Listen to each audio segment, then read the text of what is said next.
Hello everyone, Macintosh here. It's been a hot minute since I posted a video on anything.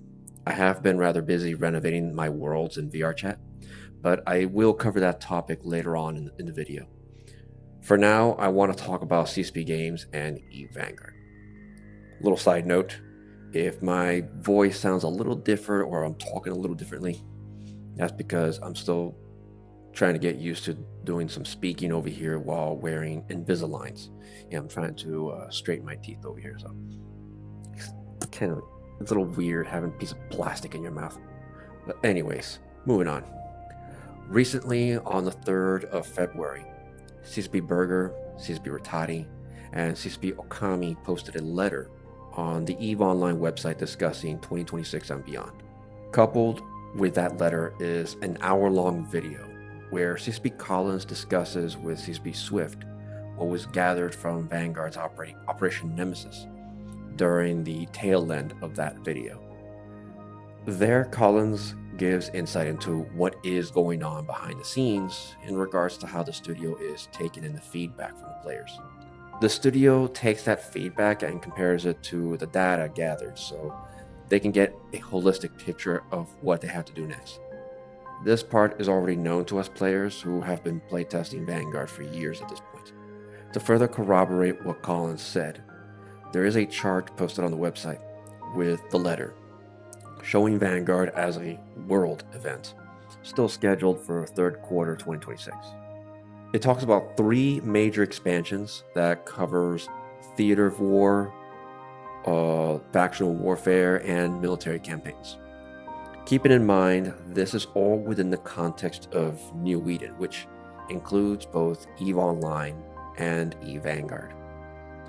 The major expansions reflect a major shift in their development model.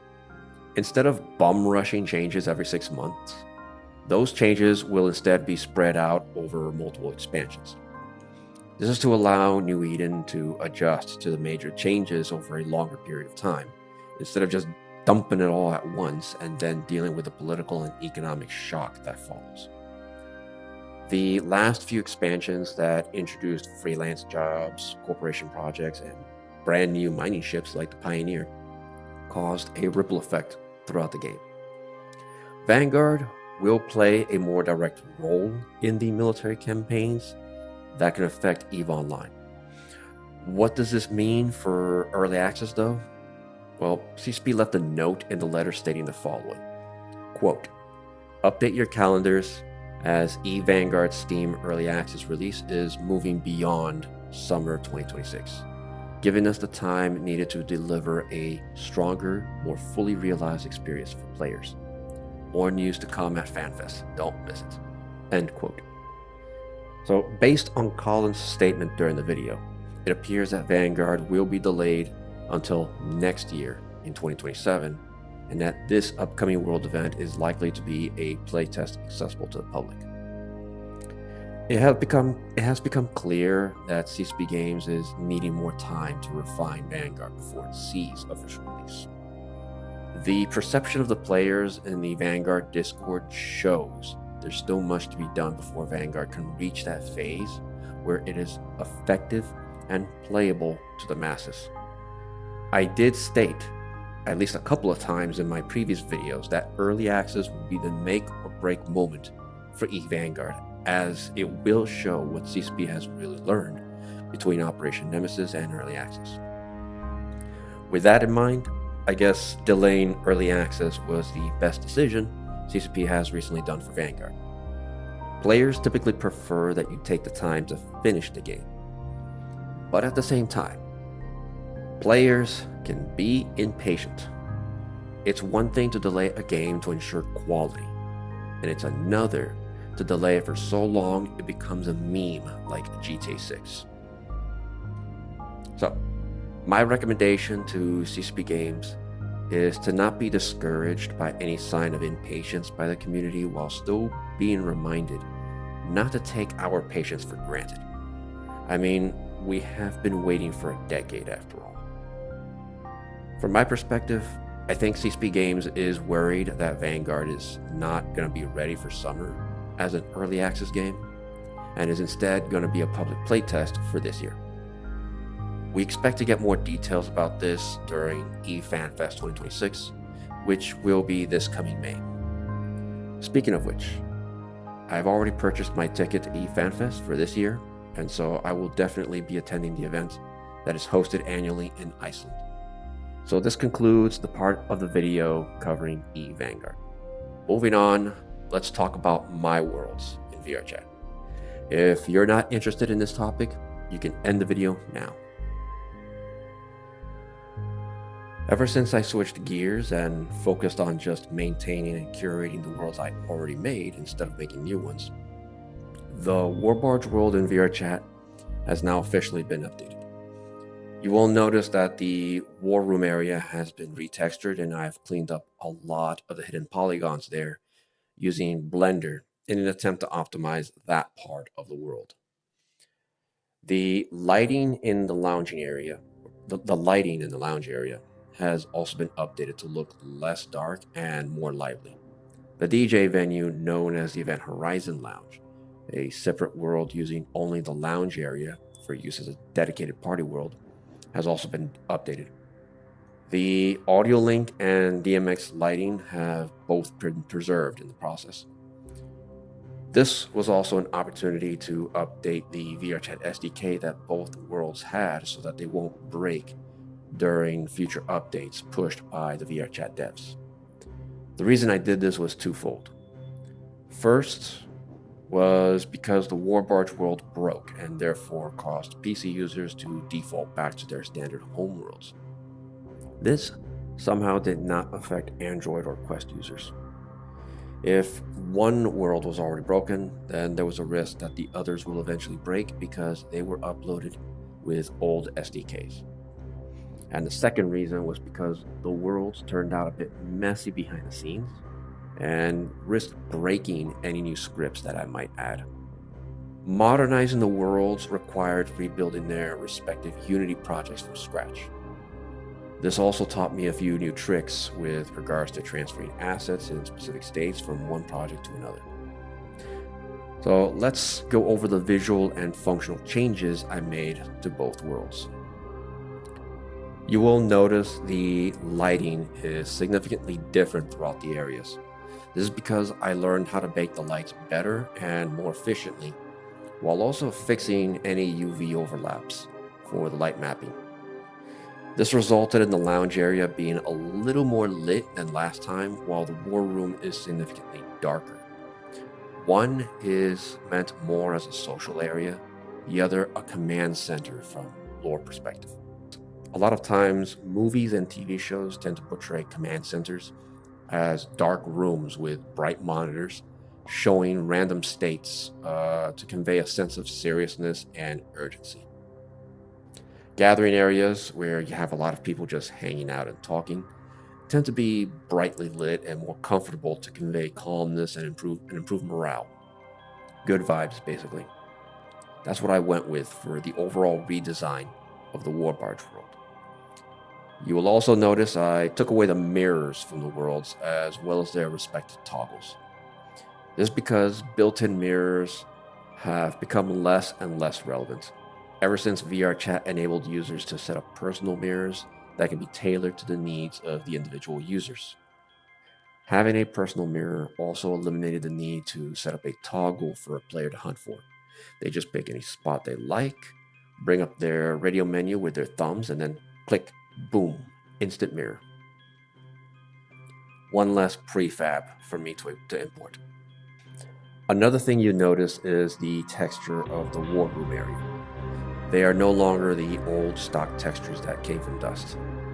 Because of the remodeling I had to do along with the changes to the UV mapping, I had to create my own custom textures while still keeping to the original overall aesthetic of the area. This also meant fixing up the main consoles you see here with a cleaner and more organized texture, which also benefits the other world I will get to in a bit. When you spawn in, you're still facing the bar, but this time at a different angle so that you have a more visual line of sight directly towards the main hallway. The main hallway is where you will see the four major empires on display alongside two Dust 514 logos. Each of these will take you to a specific area of the map based on the empires that they represent. As for the white Dust 514 logo, only one of these takes you to the war room. The other one is just a placeholder for the time being. You will notice the color coding along with the different mannequins striking different poses to indicate the type of culture that exists within the four empires, according to their lore. This guy, unfortunately, did not have any armatures for posing, so he's stuck in an A pose for all eternity. At some point, I want to be able to implement an NPC that will greet you at the bar when you spawn in, but I don't know enough about animations and stuff, and the Unity AI is still new to me. This is also the first time I experimented with background music, which does not require any video player prefab and thus one less asset for me to import. And finally, I added a portal to this world which will lead you to the DJ venue that I will cover next, the Event Horizon Lounge. This is the DJ venue that is separate from the other world. This is strictly just a lounge area with the same visual updates that you saw in the other world. Here are the key changes that I made. I removed the Empire logos and replaced them with audio reactive shaders that pulse to the music. The rest of the audio linked objects in the world were by Orchitoaster. I found out that the Video TXL prefab already came with a built-in screen reader for the DMX lighting, so I don't need to clutter up the project with yet another prefab that was less efficient at the job. Big thanks to Fundale for telling me about it. I also relocated the video player controls to the left corner of the DJ area for easier access without being all over the DJ. Player controls are locked to the instance owner still. As for the DJ booth, you will see that it's the same console that you saw at the War Room earlier, but repurposed for this world. This is going to get the audio link treatment from my friend Orchitoaster at some point. For the dancer area at the opposite side of this world, I took away the poles from the tables as they were unnecessary, but I still retained the spotlights. And just like the other world, you will notice a distinct lack of mirrors for the same reasons I mentioned already. One additional feature you will see missing here are the event portraits that previously got plastered all over the walls.